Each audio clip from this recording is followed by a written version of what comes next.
surat Al-Baqarah ayat 233 itu kan tidak ada kata perintah untuk menyusui, hanya informasi. Tapi para ulama sepakat menyebutkan hendaklah ya. Nah, sekarang apakah wajib menyusui? Nah, menyusui itu pada hakikatnya adalah hak anak. Jadi hak anak tuh berarti kewajiban siapa? Kewajiban ibukah atau kewajiban bapakkah? Nah, disinilah ulama berbeda pandangan ya. Para ulama berbeda pandangan, ada yang menyebutkan menyusui itu bukan kewajiban ibu ya, kewajiban ibu yang harus dilakukan. Terus yang kedua, pandangan ulama menyebutkan bukan kewajiban ibu tapi kewajiban bapak ya. Kalau ibunya nggak mau menyusui, bapak harus mencari ibu susu gitu ya.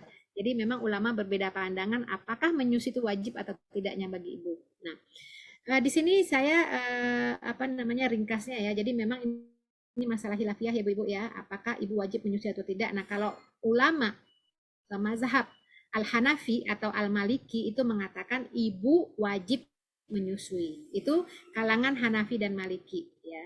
Karena ini adalah amanah yang diberikan Allah kepada seorang ibu yang nanti akan bertanggung jawab di hadapan Allah. Jadi bukan di hadapan orang lain atau suaminya, tapi dia bertanggung jawab di hadapan Allah. Ini menurut mazhab Hanafi dan Maliki. Ya. Bahkan kalau Imam Malik menambahkan lagi ya, para ulama mazhab Maliki itu mengatakan kewajiban istri atau kewajiban ibu menyusuinya itu selama statusnya sebagai seorang istri saja dan tidak menuntut upah kepada suaminya, ya kan? Karena memang udah include itu tanggung jawab suami menafkahi. Nah, kecuali ya, kalau sudah bercerai. Nah, itu istri tidak berkewajiban lagi menyusui bayinya karena statusnya janda, diceraikan suaminya. Jadi dia nggak punya kewajiban lagi ya. Nah, itu pandangan wajib menyusui bagi ibu. Nah, kedua pandangan ibu tidak wajib menyusui, tapi suamilah yang wajib istirdo. Jadi kalau ya, istirdo artinya apa? Kewajiban istri, kewajiban ibu itu bukan menyusui, itu bukan kewajiban ibu, tapi ada di tangan suami. Suamilah yang wajib meminta, kalau istrinya nggak mau ya, kan istri bukan kewajiban saya kok gitu ya. Nah, suami itu wajib meminta jasa wanita lain untuk menyusui bayinya. Nah, kan dikasihlah imbalannya gitu ya. Jadi itu kalau pandangan mazhab Syafi'i dan Hambali ya. Jadi mazhab Syafi'i dan Hambali, ibu tidak wajib menyusui anaknya, tapi suamilah yang wajib untuk mencarikan ibu susu kalau istrinya tidak mau menyusui ya. Dan dalam hal ini nggak ada hak suami untuk memaksa istri ya. Kalau nggak taat, awas gitu, nggak ada ya. Maka kalau istrinya menolak untuk menyusui anaknya ya berarti suami harus mencari ibu susu, tapi bukan diberikan formula ya, ibu susu. Nah, ini menariknya nih, bagaimana status ASI itu luar biasa karena itu adalah hak anak ya. Jadi ya kita nanti akan bahas ya bagaimana ASI itu nggak sama dengan ASI manusia, nggak sama dengan ASI hewan ya. Jadi itu cuman memang unik ya. Kalau dulu tuh mungkin masih ada hitung-hitungan gitu ya, nggak ada ibu kandung nggak bisa menyusui ya cari wanita lain. Kalau sekarang kan kesadaran menyusui bagi ibu-ibu itu kan sudah otomatis ya, jadi mau disuruh atau enggak udah refleks aja ya, karena memang itu anak kita sendiri ya, kita sayang dengan anak-anak kita. Nah, kalau kita lihat Rasulullah Shallallahu Alaihi Wasallam ya di masa kehidupan beliau itu ibu susu beliau itu ada yang pertama tuh namanya Suwaibah Al-Aslamiyah. Suwaibah ini dulunya adalah budak dari Abu Lahab ya, paman Nabi. Nah, setelah Nabi disusui oleh ibunda Aminah ketika lahirnya kurang lebih sekitar 3 hari ya atau 7 hari, kemudian beliau disusui oleh Suwaibah. Kurang lebih itu sekitar 4 bulan. Memang dalam sejarah, dalam sirah itu nggak disebutkan kenapa sih ibunya Nabi Muhammad SAW nggak menyusui anaknya gitu ya.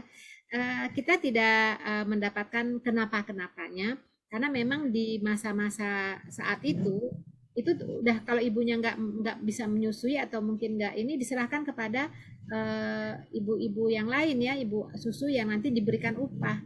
Nah, kalau saya melihat hikmahnya, ibrohnya kenapa Rasulullah tidak disusui oleh ibunya, bisa jadi pertama tidak ada ASI yang keluar karena kondisi psikologis Kan pada saat dalam kandungan kan ayahanda Rasulullah kan wafat ya. Ya kita bisa bayangkan ya sedihnya luar biasa ya, seorang istri ditinggal suami tercinta. Wah, pokoknya itu membuat kegoncangan kejiwaan, kesedihan yang luar biasa, menyebabkan ASI-nya nggak ada. Itu bisa jadi itu ya. 3 hari dicoba apa gitu atau 7 hari akhirnya diberikan kepada Suwaibah. Bisa jadi adalah mencari tempat yang, karena Ibu Aminah kan tinggalnya di Mekah, di kota ibu kotanya ya, mencari tempat yang sangat baik, sangat bagus ya. Biasanya mereka mencari perempuan yang baik, di lingkungan yang baik, masih asri, tidak ada polusi dan segala macamnya, bahasa Arabnya masih bagus ya. Bisa jadi untuk pendidikannya itu sudah dipilih sejak kecil ya. Bisa jadi itu ya. Nah, jadi ibu susu Rasulullah itu Suwaibah itu selama 4 bulan. Kemudian barulah Halimatus Sa'diyah yang sudah kita sering dengar ya, sirah Nabi itu menyusui Nabi cukup lama ya. Nah, yang terakhir itu ada yang menyebutkan Ummu Aiman. Ini Rasulullah ya disusukan pada saat itu.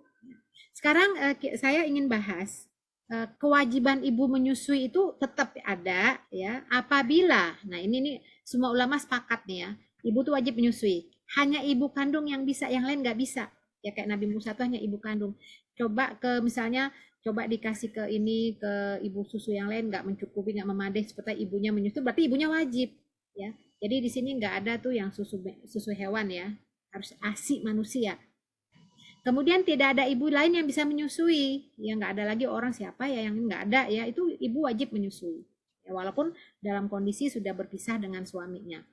Atau ayahnya tidak mampu membayar ibu susu, ya udahlah ini saya nggak punya uang pas-pasan, masa kamu punya ASI nggak mau sih, kayak gitu ya. Ini kalau yang bagaimana dulu kondisi persusuan ASI di masa dulu ya. Kalau sekarang mah kita insya Allah sih nggak seperti inilah, kita udah dengan dengan kelapangan dada dan ikhlas ya menyusui bayi kita ya. Nah, ketika kita berbicara bagaimana kondisi ASI yang tidak memadai, maka tentu bayi ini disusukan oleh orang lain. Sekali lagi bukan susu hewan, apakah berbentuk formula atau tidak, ASI ya. Ya, karena dalam Islam tuh memang ada pensyariatan disusui ya. Ya, jadi ini sekarang ini udah marak ya Ibu-ibu ya, mengenai ASI ini sudah cukup marak ya, donor ASI ini. Nah, konsekuensi donor ASI ini tadi karena memang permasalahan aktual kita ya, bagaimana banyak bayi yang tidak disusui karena ibunya sakit. Ini anak bayi perlu gizi, tidak memperoleh kesempatan untuk memperoleh ASI ibunya, apakah karena udah meninggal atau dalam kondisi sakit dan sebagainya, maka tentu konsekuensinya harus ada donor ASI ya. Jadi ini termasuk amal soleh loh ya. Mungkin kita punya tetangga atau teman atau siapa kan, mungkin dia nggak punya saudara, nggak mungkin lah suaminya kena COVID gitu ya, sekeluarga itu ada bayi, siapa yang akan membantunya. Nah, bagi yang punya ASI itu amal soleh ya. Nah, tapi ada konsekuensinya. Konsekuensinya itu adalah terjadinya hubungan mahram. Ya. Terjadinya hubungan mahram. Ya, pastilah itu dalam Islam, inilah yang membedakan Islam dengan agama lain. Jadi, walaupun ada kesempatan dan peluang memberikan ASI, tapi hati-hati, ini ada hubungan mahram ya. Nah, hubungan mahram ini ada beberapa panduannya ya, dilihat dari usia menyusui.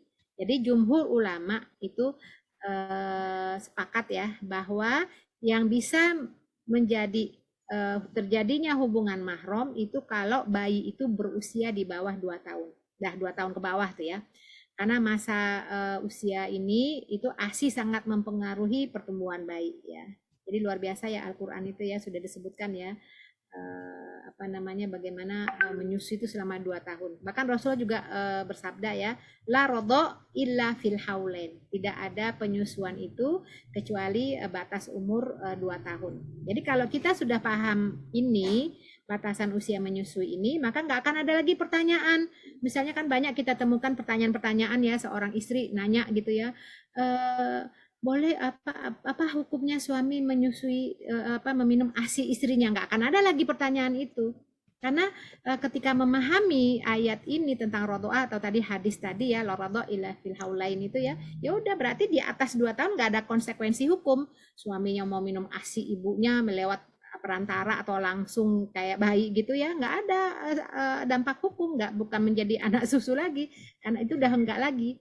Bahkan bisa kalau udah di atas 2 tahun ibunya berlimpah asinya misalnya ya, sementara mungkin dia tidak punya akses atau mungkin nggak tahu ya bahwa bayi-bayi lain kekurangan gitu ya, dan dia melimpah, itu jangan dibuang, itu bisa dipakai minuman sekeluarga. Maksudnya apa sih kok minum asi ibu? Ini campuran kue atau apa gitu ya, karena sayang banget ya. Ya mungkin termasuk mubazir juga kali ya, membuang ASI gitu, nggak apa-apa itu. Bahkan saya punya kenalan dokter ya, dokter kandungan malah, yaitu ASINya melimpah, itu dia bikin ini aja, susu ASINya yang udah banyak tuh di gelas itu tambahin coklat ya, diminum sama anaknya. Kadang suaminya minum, nggak tahu suami, kalau suami tahu kan pasti nggak mau ya, ya artinya dihidangkan aja. Nah itu, jadi kalau kita udah tahu usia menyusui ini, nggak akan ada lagi pertanyaan ya, bagaimana kalau terminum ASI, soalnya itu udah jelas nggak berdampak hukum. Nah, kemudian usia menyusui, kemudian kadar air susu, ya, kadar air susu. Kadar air susu ini artinya berapa kali hisap, ya, berapa kali hisap, ya. Memang ada beberapa hadis ya, fa'in nama rodo'ah minal mujaah, penyusuan itu hanyalah disebabkan kelaparan. Jadi dalam ayat ini kalau di bawah 2 tahun kemudian bayinya lapar ngisep ya, jadi berarti kadar air susu itu berapa kali gitu. Nah di sini ulama berbeda pandangan ya. Menurut Imam Abu Hanifah, yakni beliau ini Pak mazhab ini menyebutkan bahwa susuan yang menimbulkan hubungan mahram itu tidak bergantung pada suatu kadar ya, maksudnya apakah sekali isap sampai kenyang atau 3 kali atau 5 kali, pokoknya gitu ya, terjadi hubungan mahram itu kalau sudah masuk ASI ke kerongkongan. Nah itu berarti sudah menjadi mahram. Itu memang strict banget ya. Jadi nggak harus 3 kali atau 5 kali. Sementara sebagian yang lain seperti ulama di kalangan Daud Az-Zahiri dan segala macam, haram terjadinya hubungan mahram kalau sudah 3 kali susuan ya. Dan mazhab Syafi'i dan Hambali itu mengatakan tidak menimbulkan hubungan mahram kalau tidak lebih dari 5 kali susuan yang mengenyangkan. Misalnya bayi ya kita susuin, terus dia kan ngenyot terus tuh, ngenyot itu kan udah kenyang, dia lepas ya. Nah, itu berarti udah 1 tuh.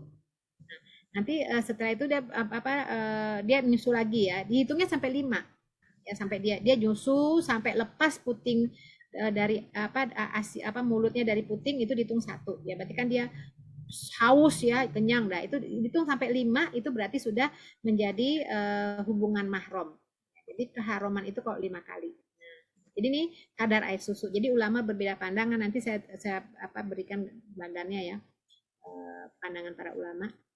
Kemudian proses penyusuan. Maksudnya di sini proses penyusuan adalah proses masuknya ASI ke dalam mulut bayi itu.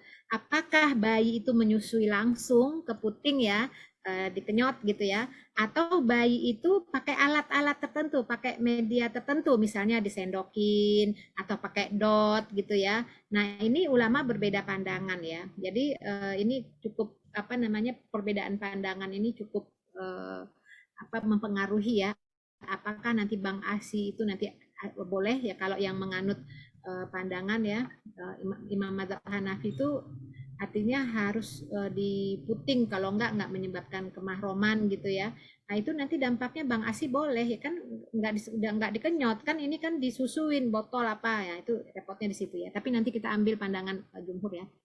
Jadi jumhur ulama termasuk Imam Malik berpendapat bahwa memasukkan ASI tanpa melalui penyusuan tetap menimbulkan hubungan mahram ya, artinya tolak ukurnya itu bukan isapan ya, tapi tolak ukurnya adalah sampainya ASI ke kerongkongan bayi ya. Jadi begitu mazhab Maliki, mazhab Hambali itu jadi masuk sampai ada yang ke kerongkongan atau ke perut ya. Nah, cara itu menyebabkan mahram. Jadi ini memang masalah-masalah hilafiyah yang menyebabkan keharuman ya, timbulnya hubungan mahram dalam penyusuan ini ya. Kalau ini menarik nih, ulama kontemporer ya seperti Dr. Yusuf Qaradawi ya, ini kan beliau ini kan